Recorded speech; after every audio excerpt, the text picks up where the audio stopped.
water.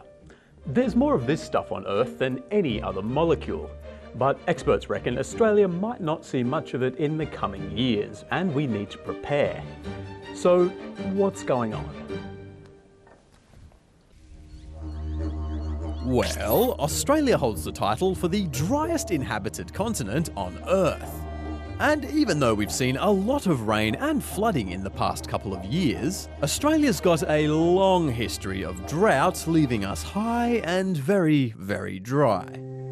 Many say the worst drought on record was the Millennium Drought from 1997 to 2009, when Australia baked through its longest rainfall deficit since the start of the 20th century. It affected almost every capital city, draining supply dams and causing crucial river systems like the Murray-Darling Basin to dry up. Since 2001, the drought in the Murray-Darling has caused a loss of about 200 cubic kilometres of water, and that's about 8 Port Phillip bays or roughly 400 Sydney harbours. Authorities across the country imposed strict water restrictions, as native plants and animals suffered and pressure on food producers mounted fast. I believe this is as serious an issue as we've faced in farming in Australia since Federation. Since then, we've seen the devastating impacts of the tinderbox drought from 2017 to 2019. And experts from the Australian National University reckon we need to start preparing for potential mega-droughts lasting 20 years or more. Thinking specifically about a 20-year drought, the recurrence or how frequently we could expect them ranged from 150 years, which would mean that we're due for one very soon, but all the way up to almost 1,000 years. But any future mega drought as it stands currently will be far more severe, far more impactful because it's occurring against the backdrop of climate change. None of this drought history or potential future has stopped Aussies from splashing out though, so to speak. On average, we use between 100 to 200 litres of water per person per day, and 80% of the water we consume is only used once. Add a growing population to the mix and it spells a big problem for water security, which is the availability of clean water for things like irrigation of gardens and food crops to human consumption, like drinking. So, what's the solution? Well, there are a couple of options, starting with this. If you've ever been in the ocean though, you'll know it tastes terrible, and you can't really do anything with it, unless it's been through a place like this.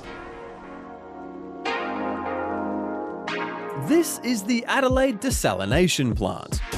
It was opened to help relieve the water supply crisis of the Millennium Drought, and is still being used to boost water supplies today. There's about 270 desal plants across the country, including 6 large-scale ones like this. So basically there are 3 steps. One is filtration, which is where we prepare the seawater to be desalinated. The next one would be the desalination process itself. In this plant we use reverse osmosis. What we see here is the desalination plant itself. So each one of those white tubes, we call them pressure vessels, and they contain 8 reverse osmosis membranes. So we get seawater fed through the outer ring, and that traverses the membrane. That membrane only allows the water molecules to go through, but not the salts. They go spirally towards the center, and it's in those little holes in the center tube that fresh water is collected. The fresh water, we have to post-treat it because if it's too aggressive to put in the network, we need to stabilize it with carbon dioxide and lime, and then we add our fluoride, chlorine, and it's good to go to the network.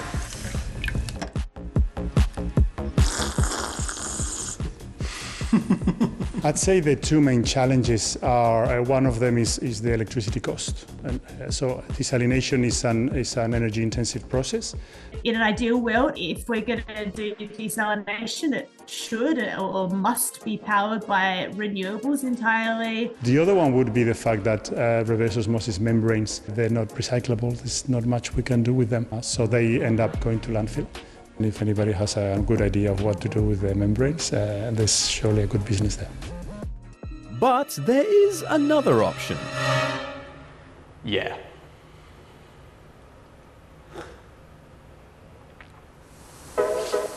Treated sewage water is mostly used for watering non-food crops and things like sports grounds and public spaces. But it can, with a little extra filtration, be used for drinking.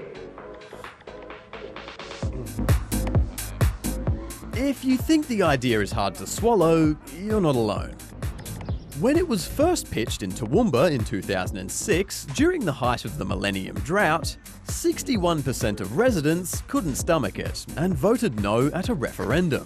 It forced the people to drink toilet water. Doesn't matter if the water is safe, it's coming from toilet. Every second person you talk to says, oh, who would want to drink that? You know, there's already been rumours of names that Toowoomba's being called the Poo City and Poowoomba and things like this.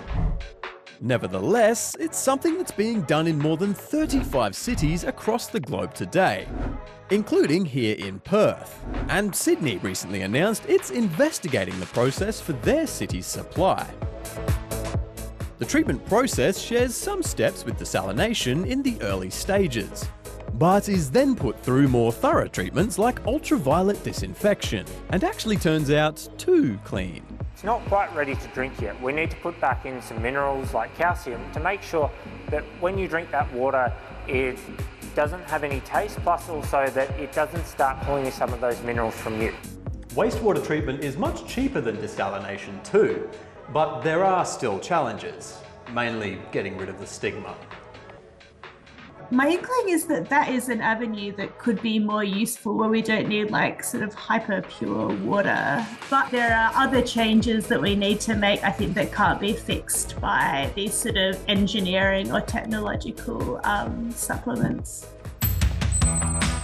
Experts like Georgie reckon that the government have more to do to prepare and reduce the impacts of future droughts, including building more storage options like dams, forming new strict water management plans and community support networks, and crucially continuing to reduce greenhouse gas emissions to lessen the blow of drought when it does happen.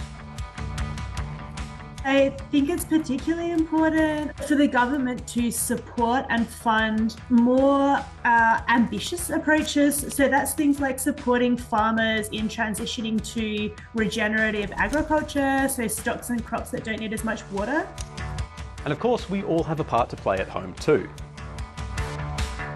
Things like turning off the taps when you don't need them, short showers, having native drought-tolerant plants in your gardens. These are things we can do. Get into the habit of saving water, of seeing it as an extremely precious resource, which it is, no matter if we're in drought or not.